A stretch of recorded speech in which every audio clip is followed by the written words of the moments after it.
ഇത് കാണാനുണ്ടല്ലോ നമ്മുടെ apple pan കേക്കൊക്കെ പോലെ ഇല്ലേ? ഉണ്ടെന്ന് പറയണട്ടോ, എന്നാലാണ് എനിക്ക് അടുത്ത ഡയലോഗ് പറയാൻ പറ്റുള്ളൂ. ഇതുണ്ടല്ലോ ആപ്പിൾ പാൻ കേക്ക് ഒന്നല്ല, നമ്മളുടെ പൊട്ടറ്റോ വെച്ചിട്ട് ഉണ്ടാക്കിയിരിക്കുന്ന ഒരു ഓംലെറ്റാണ്.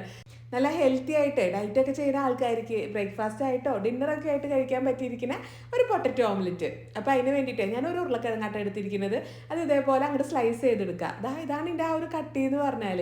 ഇനി ഉണ്ടല്ലോ ഒരു പാത്രത്തിലോട്ടെ ഒരു 3 കോഴിമുട്ട, കുറച്ച് ഉപ്പും കുരുമുളകിൻ്റെ പൊടിയുടെ ചേർത്തിട്ട് നന്നായിട്ടൊന്ന് അങ്ങോട്ട് കലക്കിയിട്ട് അത് മാറ്റി വെച്ച് കൊടുക്കണം കേട്ടോ. ഇനി ഒരു പാൻ എടുത്തിട്ട് അതിൻ്റെ അത് ജസ്റ്റ് ബട്ടർ ഒന്ന് അങ്ങോട്ട് ബ്രഷ് ചെയ്ത് കൊടുക്കുക. അതിൻ്റെ അകത്തേക്ക് നമ്മൾ ഈ സ്ലൈസ് ചെയ്ത് വെച്ചിരിക്കുന്ന ഉരുളക്കിഴങ്ങിൻ്റെ പീസുകൾ ഓരോന്നോരോന്ന് തിരത്തി വെച്ച് കൊടുക്കുക. ഒരു സൈഡ് ഒരു 2, 3, 4, 5 സെക്കൻഡൊക്കെ കഴിയുമ്പോൾ അങ്ങോട്ട് മറിച്ചിട്ടുള്ളൂ കേട്ടോ. എന്നിട്ട് അതിൻ്റെ മേലെ വേണം നമ്മളുടെ ഒരു മുട്ടൻ്റെ കൂട്ടങ്ങോട്ട് ഒഴിച്ച് കൊടുക്കാനായിട്ട്. ഇനി അതിൻ്റെ മേലെ കുറച്ച് മൊസറല്ല ചീസ് ഇല്ല, അതാട്ടോ ഞാൻ ഇട്ട് കൊടുത്തിരിക്കുന്നത്. അത് ഓപ്ഷനാണ്, ഉണ്ടെങ്കിൽ ഇട്ടാൽ മതി, ഇല്ലെങ്കിൽ അങ്ങോട്ട് ഒഴിവാക്കിക്കോ. ഇനി ഇത് ഏറ്റവും ലോ ഫ്ലെയിമിൽ അടച്ച് വെച്ചിട്ട് നമ്മളുടെ ഒരു മുട്ട അങ്ങോട്ട് വേവിച്ചെടുക്കുക. ഇനി ഇതിൻ്റെ ആ ഒരു ഫ്രണ്ട് വശത്തും മുരിഞ്ഞ ആ ഒരു കളർ വരണമെന്നുണ്ടെങ്കിൽ മാത്രം ഇതേപോലെ വേറൊരു പാനിലോട്ട് അങ്ങോട്ട് മറിച്ചിട്ട് കൊടുത്താൽ മതിട്ടാ. എന്നിട്ട് നമ്മളുടെ ആ ഒരു പാനിൽ നിന്ന് അങ്ങോട്ട് മാറ്റി കൊടുക്കുക. അപ്പോൾ ഇത്രേ ഉള്ളൂ നമ്മളുടെ പൊട്ടറ്റോ ഓംലെറ്റ്.